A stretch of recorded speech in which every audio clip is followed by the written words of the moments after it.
Hi guys. So I wanted to hop on here and talk about Facebook censorship. I don't know if you guys saw my post, but so I changed the settings on the our group Southeast Beautiful.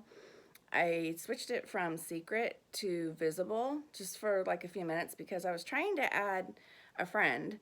Um, for some reason there's been like a glitch or something where like I can't invite certain people. It's weird, but anyways, my point is that the instant that I changed the settings, I mean, I don't know if it was a coincidence. I doubt it was a coincidence. I think it's kind of weird.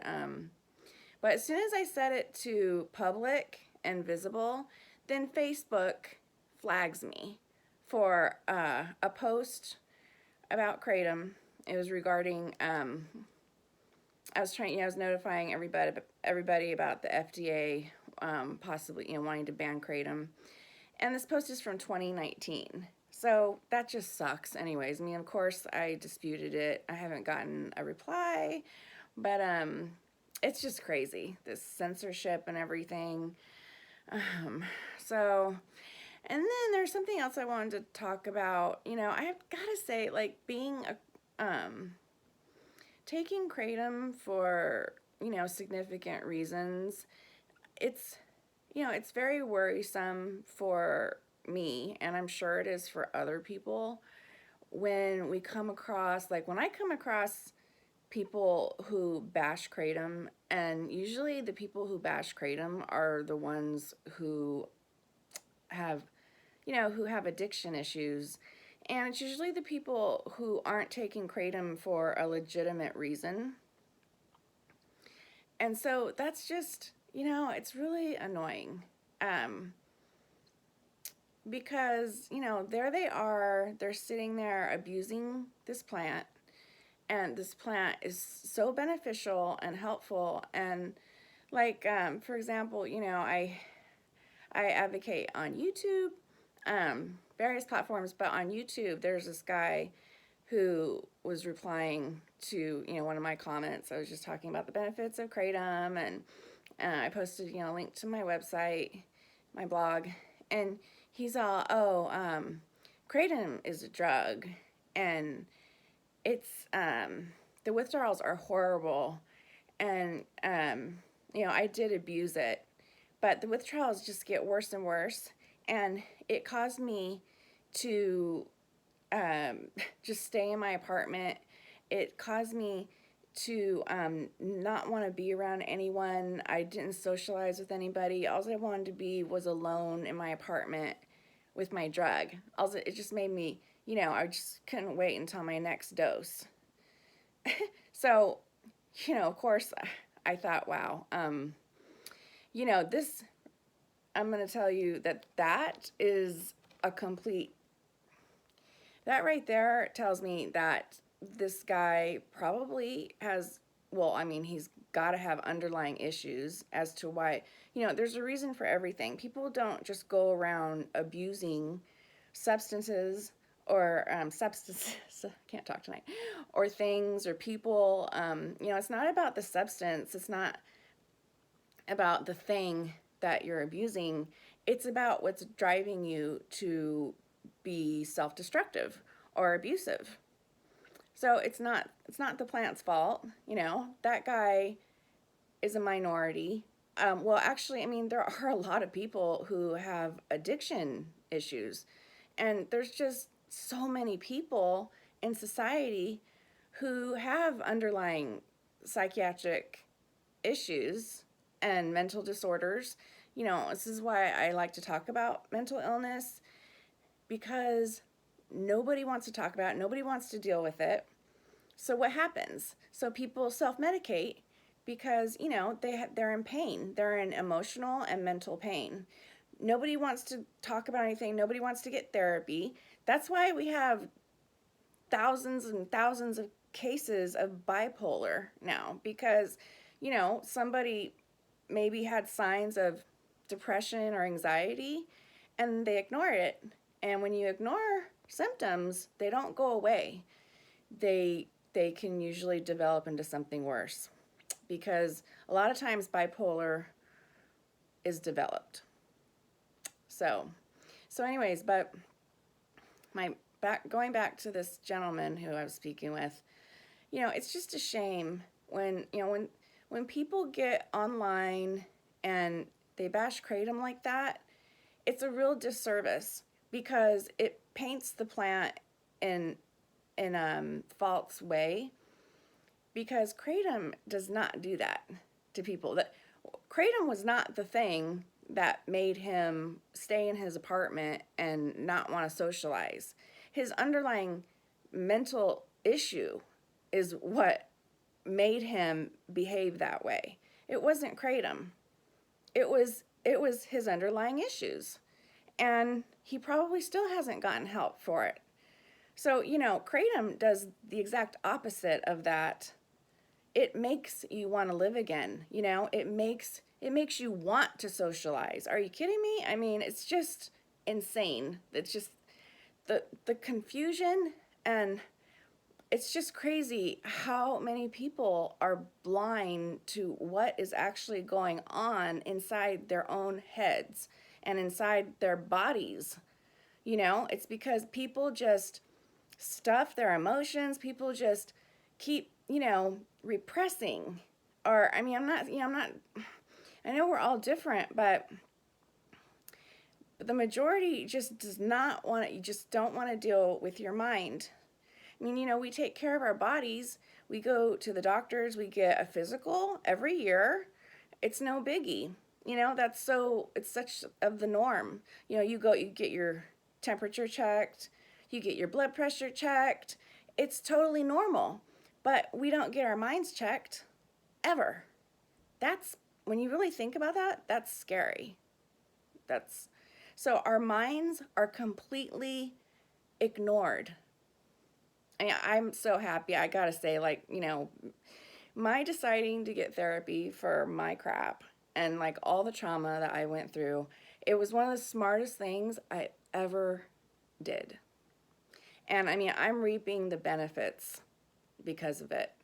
I mean, I thank myself for for doing that. I mean, it wasn't easy. And there was one thing I would want to say about, if you do decide to get therapy, please don't give up if you get a therapist who you don't really care for. I mean, you don't have to stay with that therapist. I mean, you can get another one. Because having a personality that clicks with your therapist is key in order for the therapy to work, because it'll be harder for it to really work if your personalities don't mesh. And then also don't be alarmed if your symptoms intensify, because you are going to be talking about, your trauma, etc. And it's normal for, your feelings. It's hard. And that means, sometimes it is good to get on medication or, Kratom in conjunction with therapy. So I do want to really emphasize that. So, okay, anyways, but, and if any of you are getting therapy, I totally commend you, and, keep it up. So, but back to this gentleman who I was speaking with, so Kratom is completely the opposite. I mean, this, what happened with him, that is why you don't rely on something to cover up your feelings. That's why it doesn't work. It's a problem. It's not the plant's fault, though. I mean, what are we going to do? Ban, like I said in my earlier video, banning a plant isn't going to solve that man's underlying issues. How is that going to make his underlying issues go away? It's not. He'll just move on to something else to try and fill the void, and then, he'll blame whatever it is that he's abusing, he'll blame that. Because what I find, and trust me, I love everyone, I love the addiction community, but I tell you, I'm going to be really mad and upset if, I hate to say it, but it's you guys, a lot of the people who bash, it's the people who take Kratom solely for addiction issues. That is it's kind of a catch-22. You can't just trade one habit for the other if you don't do it right. If you don't, I mean, you have to be responsible. You have to work on your issues.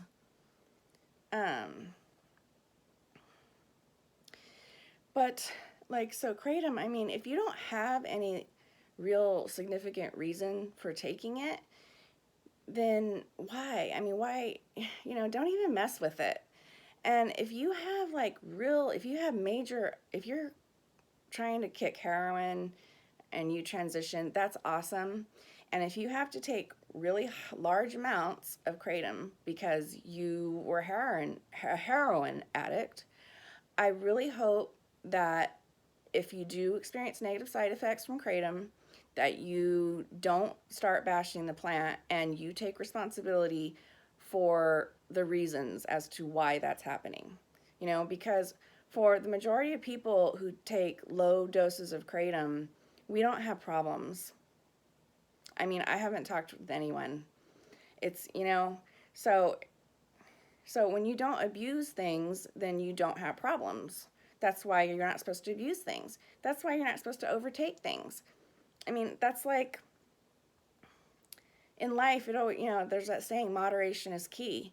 Well, there's no difference with Kratom. Why would it be different with Kratom? Moderation is key with everything in life, with food, with wine. You drink too much wine, well, you get a hangover or, you get a headache or whatever, and you feel like crap. Take too much Kratom, you throw up, you feel sick. But it's not going to work out for you very well if you take tons and tons of Kratom every day for a long time. Less is more. So, I just really hope that for you guys, whoever's out there who does take like huge, heavy doses of Kratom long term, I really hope, for the sake of all of us who are, we need this. I mean, I'm not saying you don't need it either, but I'm just saying, I really hope that you can, just to take accountability for your actions and don't bash the plant. Think about the people who really need it.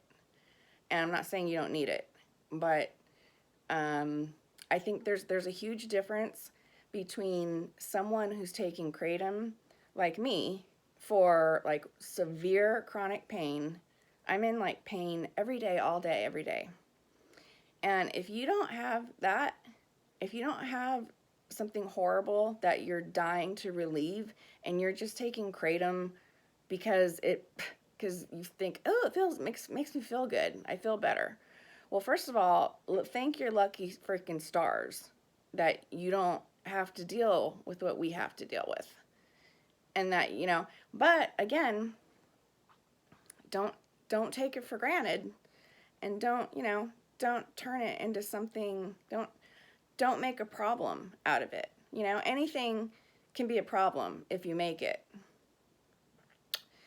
So yeah, like that guy, I just really wish that, I wish people wouldn't just get online and say all this stuff and say, oh, it's awful.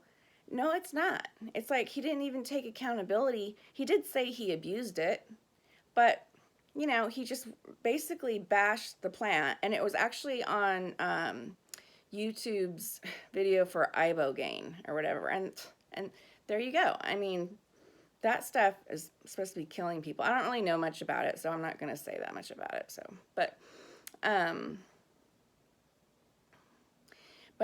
it does a real disservice to the community, and I just hope that people,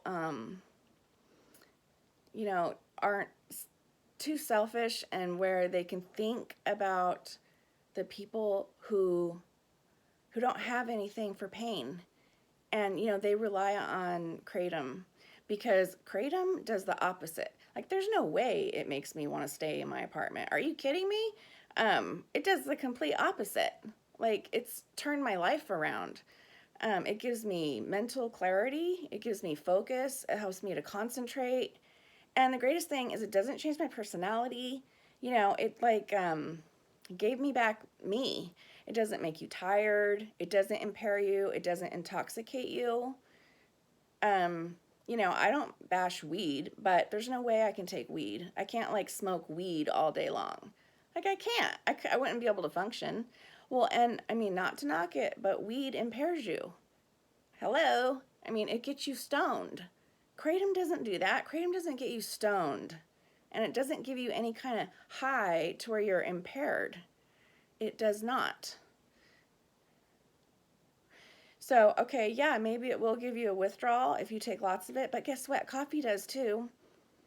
And even if it does give you a withdrawal, it doesn't kill you. So, and that is the difference between kratom and heroin and alcohol and benzodiazepines. Okay, but I love you guys, and bye.